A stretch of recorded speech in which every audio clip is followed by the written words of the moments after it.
Innal hamdalillah wassalatu wassalamu ala Rasulillah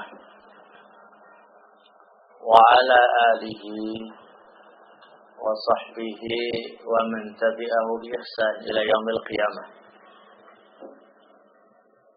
Amma ba'd, fa inna asdaqal hadits kitabullah ta'ala wa khairal hadi hadi Muhammad sallallahu alaihi wa ala alihi wa sallam wa syarrul umur muhdatsatuha wa kullu muhdatsatin bid'ah wa kullu bid'atin dhalalah wa kullu dhalalatin fil nar. Ikhwan fillah, a'udzukumullah. Kita lanjutkan kembali kajian Kitabul Adabul Isyrah wa Dzikr Suhbah wal Ukhuwah karya Imam Abdul Barakat rahimahullah ta'ala. Qala rahimahullah Jawami'ul Isyrah, kumpulan cara bergaul secara umum. Pembahasan kita kali ini ialah membahas perkataan dan mutiara hikmah dari salafus salih rahimahullah ta'ala. Wa min jawami'iha qaul Ibn al-Hasan al-Warraq, di antara kumpulan cara bergaul secara umum ialah perkataan Ibnul Hasan Al-Warraq. Wa qad sa'ala Aba Utsman an-Suhbah. Sungguh Ibnul Hasan Al-Warraq bertanya kepada Abu Utsman tentang as-suhbah, yakni cara bergaul, cara bermuamalah. Qala Abu Utsman rahimahullah kemudian memberi nasihat secara umum. Ya ma'allahi bil adab. Muamalah bersama Allah adalah dengan beradab di hadapan Allah subhanahu wa ta'ala. Wa ma'ar rasuli alaihi salam fi mulazamatil ilmi wa ittiba'is sunnah.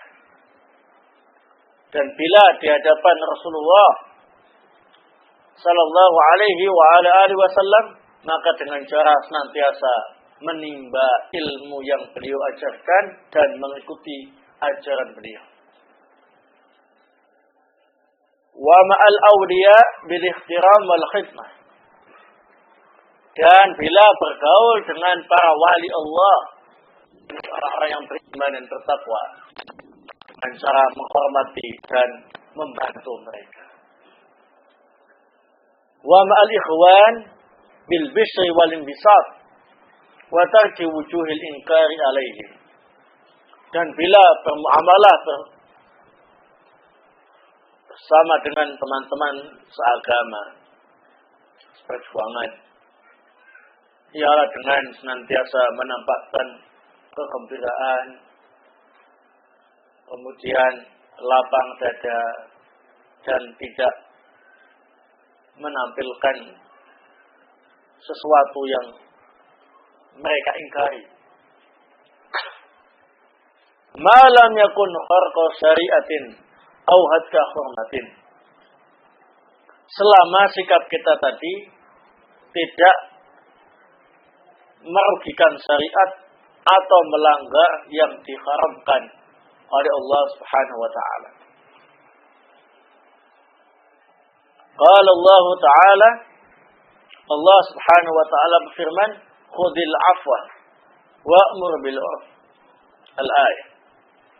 Allah berfirman dalam surat Al-A'raf ayat 199, jadilah pemaaf dan ajaklah orang berbuat kebajikan. Was-suhbatu ma'al juhali bin nadhar ilaihim bi'aini rahmah. Bergaul bersama dengan orang-orang bodoh ialah melihat mereka dengan kacamata kasih sayang, yakni kelembutan, dengan kasih sayang. Wa ru'yati nikmatillahi 'alaika, dan dengan melihat nikmat Allah yang diberikan kepada Anda. Id lam yaj'alka mithlahum, karena Allah tidak menjadikan Anda seperti orang-orang yang bodoh itu. Wa du'a'i lillah ayu afiyaka min bala'il jahli, dan berdoa kepada Allah agar menyelamatkan Anda dari ujian kebodohan. Nasihat dari Abu Utsman rahimahullah ta'ala ini cukup singkat. Tetapi kalau kita kaji satu persatu, maka akan membutuhkan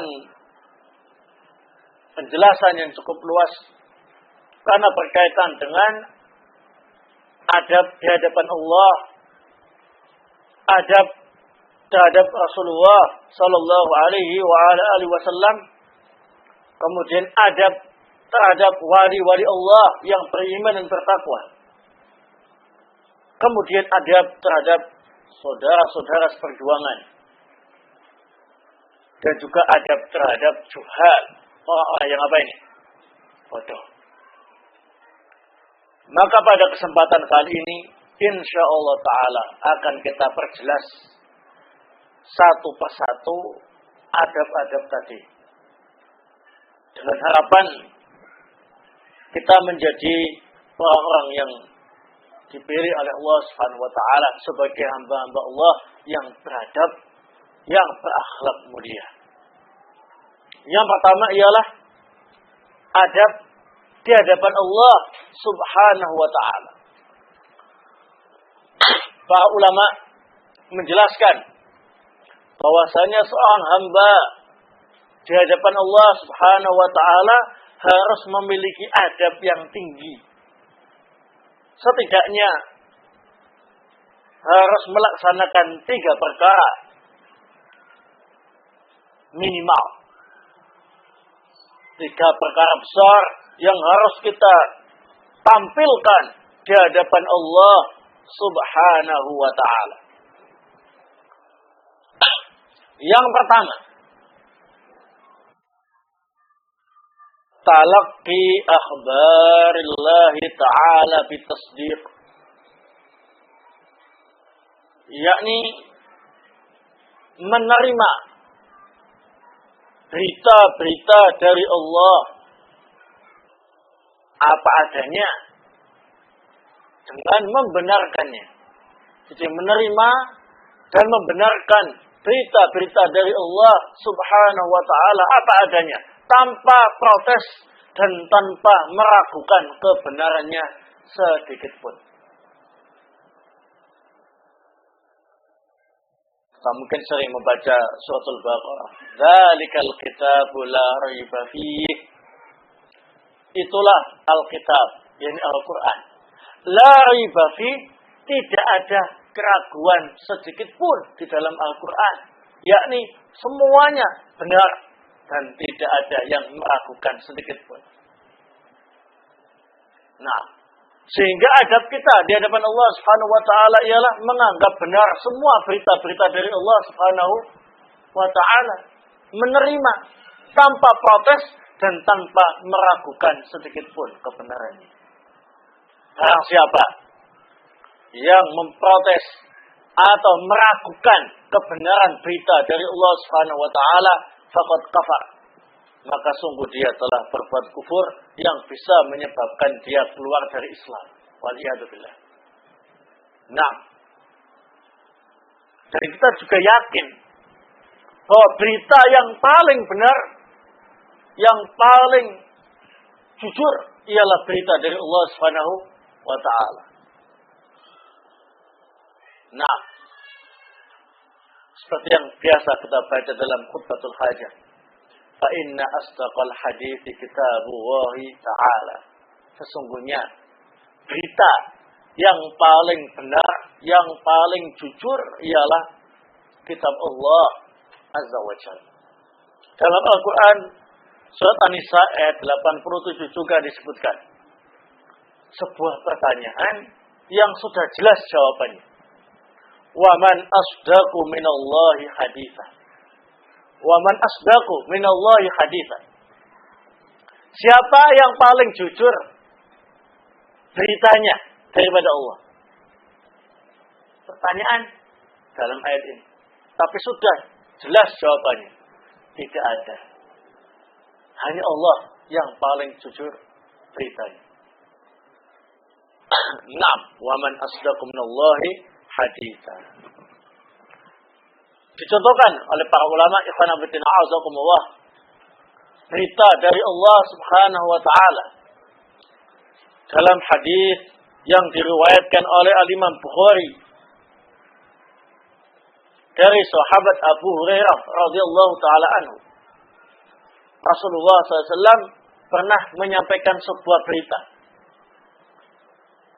yang tentunya berita ini datangnya dari Allah Subhanahu wa taala karena berkaitan dengan perkara gaib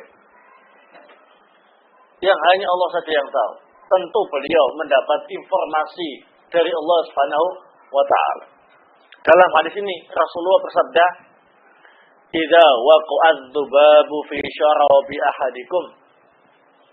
Jika ada lalat jatuh ke dalam minuman salah seorang dari kalian, falyaghmishu, maka hendaklah dia mencelupkan lalat itu, tsummal yanzahu, setelah itu kemudian diambil lalatnya dan dibuang. Fa inna fi ihda janahaihi da'un, karena fa inna fi ihda janahaihi da'an, karena sesungguhnya di salah satu sayap lalat tadi itu ada penyakit. Wal ukhra shifaa, sementara di sayap yang lain ada obat penawarnya. Hadis ini diriwayatkan oleh Imam Bukhari dalam Sahih Bukhari dari sahabat Abu Hurairah radhiyallahu taala anhu. Nah, Rasulullah tanpa ada berita dari Allah tentu tidak bisa menyampaikan berita ini. Karena sayapnya lalat ya itu saja. Mana yang penyakit, mana yang obatnya, enggak tahu. Berarti ini ialah berita dari Allah Subhanahu wa taala. Adab kita ketika mendengar berita dari Allah taala melalui lisan Rasulullah sallallahu alaihi wa ala alihi wasallam ialah at-tasdiq. Apa itu? Membenarkan, menerima dan membenarkan tanpa ragu sedikit pun. Jadi kalau ada lalat masuk dalam minuman kita, celupkan, kemudian buang. Maka diminum, insya Allah tidak berbahaya. Karena sudah ditawarkan sendiri oleh salah satu sayapnya yang menjadi penawar. Ya, nah, dalam masalah ini, dalam masalah lalat yang masuk minuman, kemudian dicelupkan ini, umat manusia terbagi menjadi beberapa kelompok. Kelompok yang pertama ialah kelompok yang menentang berita ini, yang tidak punya sopan santun di hadapan Allah Subhanahu wa taala, dan juga berarti tidak punya sopan santun di hadapan Rasulullah Muhammad sallallahu alaihi wa ala alihi wasallam. Semacam Hasan At-Turabi, orang Sudan. Ulamanya Sudan. Ulama dikatakan jelek karena enggak punya sopan santun di hadapan Allah Subhanahu wa taala dan Rasulnya. Menolak hadis ini mentah-mentah. Hadis ini tidak saya pakai. Saya buang jauh-jauh. Masa ada lalat masuk minuman Enggak langsung dibuang minumannya, tapi malah lalatnya dicelupkan, baru kemudian dibuang. Ya, saya lebih percaya berita dari ahli kesehatan orang kafir daripada hadis semacam ini. Ucapannya semacam itu. Dalam buku-bukunya, dalam ceramah-ceramahnya. Hasan Ath-Tharrawi, tokoh yang berusaha menyatukan 3 agama samawi. Islam, Kristen, Yahudi. Dari Sudan. Ya. Tokoh Al-Ikhwanul Muslimun. Sudan. Kayak gitu bentuknya. Ya. Mereka kagum soalnya dia itu katanya sangat pintar. Doktor, profesor. Ya, pintar menyingkirkan hadis Nabi. Nah. Ya. Nah, pintar nipu umat. Ya. Pintar menentang ayat. Naam. Begitu. Kita bicara apa adanya, karena memang sudah banyak para ulama yang menyatakan demikian. Bahkan Syekh Mubil bin Hadi Al-Wadi rahmatullah dalam kitab beliau Syabatus Sa'il menyatakan jangan terpengaruh dengan pintarnya seseorang, karena iblis itu sangat pintar. Ya, tapi terlaknat di sisi Allah Subhanahu wa taala. Pintar apa itu? Pintar menggoda manusia. Nah, dia pintar siasat, ya. Nah, begitu. Baik. Kelompok yang kedua, percaya dengan hadis ini, tetapi karena nggak biasa melihat peristiwa jatuhnya lalat yang masuk minumannya tadi, akhirnya dia tidak meminumnya, dicelupkan tapi nggak diminum, ya, karena jijik begitu saja. Tapi percaya hadis ini, yakin iya, tapi saya cuma jijik. Orang ini masih ditoleran, ya, masih dikatakan tidak apa-apa, ya. Nah, golongan yang ketiga yang benar-benar yakin, seyakin-yakinnya dengan kebenaran berita Allah Ta'ala dan Rasulnya. Di samping diterima hadis ini, diterima berita dari Allah Ta'ala dan Rasulnya ini, dia pun tidak segan-segan untuk membuktikannya. Ini ada salah seorang ulama di Saudi, ketika ceramah, qadarullah, minumannya yang disediakan itu dimasuki lalat. Di depan orang banyak, ketika ceramah, lalatnya tadi dicelupkan ke minumannya. Kemudian baru dibuang. Setelah itu diminum. Semuanya memandanginya dengan penuh heran.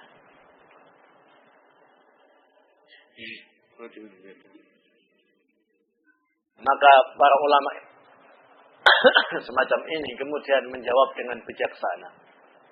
Kenapa kalian heran? Bukankah ini adalah berita dari Allah Ta'ala dan Rasulnya? Dalam hadis Bukhari, riwayat Abu Hurairah. Demi Allah, katanya. Demi Allah, seandainya dalam hadis itu kita diperintah untuk menghisap lalatnya, juga akan saya hisap lalatnya. Begitu. Saking yakinnya. Ya Allah, seandainya dalam hadis itu lalatnya sekalian disuruh menghisap, tak hisap. Gitu. Walhamdulillah, nggak disuruh menghisap, ya, tinggal hisap, ya. Ini saking yakin dan percayanya dengan berita Allah Ta'ala dan Rasulnya. Baik, ini contoh, ya, contoh. Contoh yang kedua, bahasanya cukup lumayan ini, ya. Nasihat singkat, tapi kalau kita bahas satu-satu panjang, ya. Nah, tapi ya, saya sesuaikan dengan waktu yang disediakan, ya. Nah, insyaallah. Contoh yang kedua, yakni hadis riwayat Imam Bukhari dan Imam Muslim tentang berita Nabi Sallallahu Alaihi Wasallam anna syamsa tadnu minal khalaiq yaumal qiyamah biqadri al-yawm. Bahwasanya besok pada hari kiamat di padang mahsyar matahari itu didekatkan oleh Allah di atas kepala makhluk seukuran 1 mil. 1 mil itu berapa kilo? Hah? 1,5 kilo. Yes, 1,5 kilo ya. Nah, dah kurang lebih demikian. Ya. Mana mungkin Rasulullah menyampaikan berita yang belum terjadi, yang terjadinya nanti hari kiamat, kalau bukan berita dari Allah Subhanahu wa Ta'ala.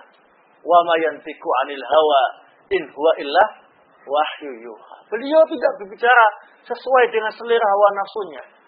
Apa yang disampaikan sesuai dengan bimbingan apa ini? Wahyu Allah Subhanahu wa Ta'ala. Kita percaya apa adanya hadis ini. Ternyata orang-orang kafir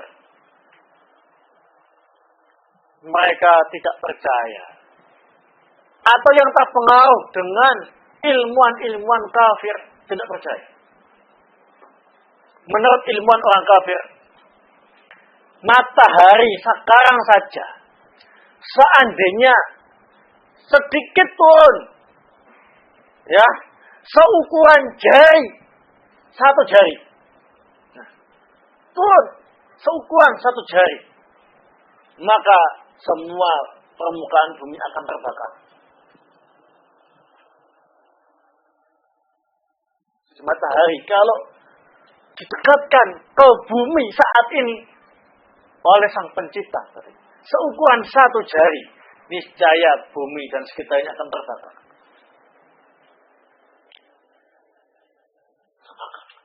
Saking panasnya, terbakar. Enggak masuk akal. Besok pada hari kiamat, matahari jaraknya dengan kepala makhluk hanya seukuran 1 mil dalam keadaan mereka tidak ada yang terbakar. Itu logika mereka, ya, yang juga dikatakan tidak logis juga, ya. Logika tapi nggak logis, ya. Kalau yang mengatur itu kalian, wahai orang kafir, gak masuk akal itu, sesuai dengan penelitian kalian. Tapi kalau itu yang mengatur ialah Allah Subhanahu wa Ta'ala, yang Maha Kuasa, segala sesuatunya mungkin terjadi. Dan kami yakin, seyakin-yakinnya berita ini benar. Di samping itu, hukum dunia dan hukum akhirat nanti itu berbeda. Kalian samakan dengan dunia. Namanya al-qiyas ma'al-farid. Mengkiaskan sesuatu yang berbeda. Ini sekarang kejadiannya matahari. Besok kejadian matahari masih hari kiamat. Beda. Sudah beda alam. Ini alam dunia, ini alam akhirat. Sudah lain hukum. Nah, ini contoh. Ini yang pertama, adab di hadapan Allah Subhanahu wa Ta'ala. yakni menerima dan membenarkan beritanya tanpa ragu sedikit pun. Ya, masih banyak lagi contohnya. Kemudian yang kedua, talaqi ahkamihi bitanfidhi wat tadbiq. Menerima aturan-aturan Allah dengan tunduk dan melaksanakannya. Aturan Allah diterima. Kemudian setelah diterima, tunduk. Setelah tunduk, diamalkan, dipraktekkan. Ya, Masya Allah. Ini berarti benar-benar apa ini? Sopan, beradab di hadapan Allah Subhanahu wa Ta'ala. Contoh, puasa Ramadan yang sebentar lagi insya Allah akan tiba. Itu wajib bagi muslim baligh, bakal sehat, enggak gila, dalam kondisi mukim, tidak ada udzur syar'i untuk apa ini? Berpuasa. Berat nggak itu? Berat.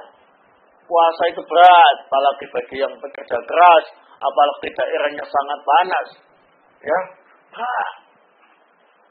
Tetapi sebagai seorang muslim yang beradab di hadapan Allah Subhanahu wa taala, seberat apapun peraturan dari Allah Subhanahu wa taala tadi diterima, tunduk dan diamalkan. Puasa tetap puasa. Tapi kalau yang nggak punya sopan santun, ya tahu sendiri ya, nggak peduli dengan ancaman Allah. Yang lainnya pada puasa sampai ngos-ngosan, dia santai-santai minum, makan. Dalam keadaan dia itu sudah balik, dalam keadaan dia tidak ada udzur syar'i, nggak puasa. Seolah-olah tidak ada beban. Orang itu kurang ajar di hadapan Allah Subhanahu wa taala, tidak punya sopan santun di hadapan Allah Subhanahu wa taala, tidak mau, tidak apa ya, tahu malu. Tidak tahu malu di hadapan Allah Subhanahu wa taala. Ya, nah, ini banyak di kota maupun di desa. Banyak, ya. Pemuda-pemuda yang enggak puasa itu banyak, ya. Nah. Contoh yang kedua, masalah sholat. Masalah sholat. Sholat 5 waktu. Wajib enggak? Wajib. Kita selaku muslim yang baik, ya harus menerima aturan sholat itu. Kemudian tunduk kepada Allah dan melaksanakan sholat 5 waktu dengan sebaik-baiknya. Berat 5 waktu. Apalagi jam kerjanya tinggi. Kegiatannya padat. Ya, pakai sholat-sholatan segala. Wah, berat ini ya. Nah. Sehingga kita lihat mereka-mereka yang tidak punya adab di hadapan Allah Subhanahu wa taala, enggak sholat itu biasa. Allah Ustaz. Saya asalnya enggak percaya kalau ada muslim yang enggak sholat itu. Tapi setelah saya menyaksikan sendiri di depan mata, melihat sendiri orang-orangnya ketika diajak itu berat sekali, padahal dia ada di samping masjid. Malah mengatakan, silakan Pak, silakan sholat ya. Kami memang enggak sholat itu. Allahul musta'an. Nah, enggak punya sopan santun di hadapan Allah Subhanahu wa taala. Ini tidak punya adab di hadapan Allah. Banyak sekali contohnya yang lain ya. Kemudian, yang ketiga. Contoh yang ketiga. Ini contoh yang ketiga. Masalah riba. Yang umum. Apa aja, masalah riba. Apalagi di zaman sekarang ini. Sistem ribawi. Ya, yang menggiurkan banyak orang. Manaknya uang itu. Uang mana? Ada uang mana? Soal mana Pak ya? Apa itu Pak? Beranak pinak. Oh, ada uang beranak pinak ya. Nah, asalnya 100 menjadi 150.000 ya. Nah, Allah jelas-jelas mengharamkan riba. Wa halallahu al-bai'a wa harrama riba. Allah menghalalkan sistem jual beli sesuai dengan syar'i dan mengharamkan sistem riba. Surat Al-Baqarah ayat 275. Jadi orang yang beradab di hadapan Allah, masalah riba langsung ditinggalkan jauh-jauh dan tidak mencari-cari alasan untuk menikmatinya. Sekalipun kelihatannya menggiurkan. Apalagi yang uangnya banyak dan nganggur uangnya. Ya. Menggiurkan ya? Menggiurkan. Uangnya banyak nggak kepakai. Bagaimana supaya aman? Bagaimana supaya beranak pinak? Sekarang ini semua. Baik. Ya, suruh meninggalkan itu ada saja alasannya. Saya terpaksa butuh modal pinjam bank, walaupun bunga besar, setidaknya saya bisa kerja mas. Gitu ya. Gak ada yang bisa saya pinjami uang loh. Belum nyoba, sudah saya coba semuanya. Berapa orang yang kamu datangi? 5. Di dunia ini berapa penghuninya? Lebih dari 5 kan? Iya. Ada belum semua. Ada masih 5 orang bilang semuanya sudah terdatangi. Enggak ada yang mau menjamin saya uang untuk modal. Ya Allah musta'an. Belum keliling dunia. Ya. Akhirnya dia banting setir, hutang bank dengan riba yang semakin mencekik. Kurang adab hadapan Allah Subhanahu wa taala, ya. Nah, baik. Kita ya sejauh-jauhnya. Kemudian prinsip yang ketiga, prinsip beradab di hadapan Allah Subhanahu wa taala ialah as-sabru fi taqdirillah ta'ala wa ridha. Yakni sabar dan ridha dengan takdirnya Allah Subhanahu wa taala. Nah, contohnya sakit, contohnya miskin, ya. Siapa orang yang senang sakit? Enggak ada. Siapa orang yang senang miskin? Ya enggak ada. Atau kebodohan, ya. Siapa orang yang senang bodoh? Enggak ada. Tapi yang namanya Allah Maha Kuasa telah mengatur itu semuanya. Ada yang sakit, ada yang miskin, ada yang bodoh. Maka kita harus sabar dan ridho menerima ketentuan Allah Subhanahu wa taala tadi. Tidak kemudian murka, mengeluh, bahkan mengatakan, "Ya Allah, Engkau tidak adil, ya Allah. Mengapa saya yang senantiasa beribadah kepadamu tidak Engkau bikin kaya? Semakin lama semakin miskin saja." Ya, tidak adil ya Allah. Tak menerima tadi Allah. Ini tidak sopan. Ya mungkin kalian yang rajin beribadah tapi tetap miskin, itu yang terbaik untuk kalian. Seandainya mungkin kalau mendadak kaya lupa ibadahnya, kan lebih baik miskin, ibadahnya rajin saat itu, ya kan? Nah, bagian termasuk yang asalnya kaya mendadak bangkrut, nggak punya apa-apa. Jangan kemudian mencela takdir Allah, tidak terima, protes di hadapan Allah. Itu tidak sopan. Harus sabar. Mungkin itu yang terbaik untuk Anda. Seandainya Anda dibiarkan terus kaya, maka Anda semakin jauh dari jalannya Allah Subhanahu wa taala. Mungkin yang terbaik Anda bangkrut saat ini biar bertobat kepada Allah Subhanahu wa taala. Ya. Nah. Ini al-adab ma'allah. Baik. Siapa saja yang melaksanakan 3 perkara tadi, maka berarti telah beradab di hadapan Allah Subhanahu wa taala, ya.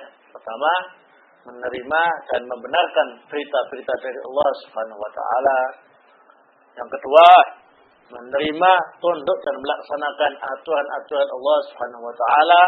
Dan yang ketiga, sabar dan ridha atas semua takdir-takdir Allah Subhanahu wa taala. Kemudian yang kedua, wa ma'ar rasuli alaihi salam bi mulazamatil ilmi wattiba'is sunnah. Beradab di hadapan Rasulullah sallallahu alaihi wa ala alihi wasallam itu artinya kita harus senantiasa menimba ilmu yang beliau ajarkan dan mengikuti sunnah, yakni ajaran beliau sallallahu alaihi wa ala alihi wasallam. Di sini disebutkan 2 cara. Ya. Ini sudah cukup bagi kita untuk menjelaskannya. Ya, cukup panjang. Yang pertama, mulazamatul ilmi. Senantiasa menuntut ilmu yang diajarkan oleh Rasulullah sallallahu alaihi wa ala alihi wasallam. Ilmu apa itu? Ilmu apa itu? Hah? Ilmu syariat, ilmu agama. Loh kok ilmu agama saja? Ya karena Rasulullah SAW ketika datang ke Madinah, Yang mana penduduk Madinah ini biasa melakukan kawin silang dalam usaha mensukseskan panen kurma. Dan itu sudah mereka lakukan sejak lama dan berhasil. Maka Rasulullah datang ke Madinah sambil mengatakan, gimana kalau gak usah kawin silang? Gitu. Akhirnya para sahabat mencoba tidak pakai kawin silang. Ternyata setelah melakukan itu mereka tidak bisa panen. Hasilnya tidak memuaskan. Datang kepada Rasulullah melaporkan kejadian itu. Rasulullah, ketika kami lakukan kawin silang, pohon-pohon kurma kami bisa panen memuaskan. Tapi ketika kami memenuhi nasihat Anda untuk tidak pakai kawin silang, ternyata panennya tidak memuaskan. Maka Rasulullah bersabda, antum a'lamu bi umuri dunyakum. Kalian lebih tahu urusan dunia kalian semacam itu. Ya sudah, laksanakan kawin apa? Silang. Kalian yang lebih pengalaman tentang masalah itu daripada saya. Ya sudah, kawin silang saja. Ya. Masalah kawin silang dalam pertanian itu dalam bab biologi, ya kan? Termasuk ilmu pengetahuan alam, ya. Nah, termasuk pengetahuan alam, ilmu dunia, ya. Ternyata Rasulullah tidak terlalu respon terhadap itu. Ya terserah. Mau kawin silang atau tidak, terserah. Kalian yang lebih pengalaman. Beliau tidak respon untuk kemudian menjadi orang yang terbaik dalam hal itu. Tapi justru diserahkan kepada para sahabat untuk menunjukkan ilmu dunia di hadapan beliau itu tidak punya arti sama sekali. Tidak ada artinya. Hanya sebatas pengalaman saja. Terserah mau bisa atau tidak silakan. Ya, mau pakai kawin silang atau silakan. Artinya mubah, biasa, tidak punya keutamaan di sisi Allah Subhanahu wa taala. Mau dilaksanakan silakan, enggak juga apa-apa, enggak dosa begitu. Sehingga Rasulullah mengajarkan ilmu agama. Dan ilmu agama inilah yang mendapat keutamaan di sisi Allah Subhanahu wa taala. Dan inilah yang sangat digencarkan oleh Rasulullah sallallahu alaihi wa ala alihi wasallam. Kemudian ilmu agama itu apa? Kata para ulama, ilmu agama yang dimaksud ialah ma qala Allah taala wa qala rasuluhu wa qala ashabu. Yakni ilmu yang di situ mengkaji firman Allah, mengkaji sabda Rasulullah, dan mengkaji ucapan para sahabat radhiyallahu taala anhum ajma'in. Ilmu Quran wa sunnah ala fahmi sahabat. Itu ilmu agama. Ya. Nah. Banyak yang mengatasnamakan ilmu agama, tapi tidak ada sumbernya dari Al-Quran, dari hadis, dan juga dari para sahabat. Sekalipun namanya Islami, tetap tidak Islami. Nah, baik, karena sudah, dan insya Allah kita lanjutkan nanti pada isya ya pembahasan ini karena masih panjang. Wallahu taala alam.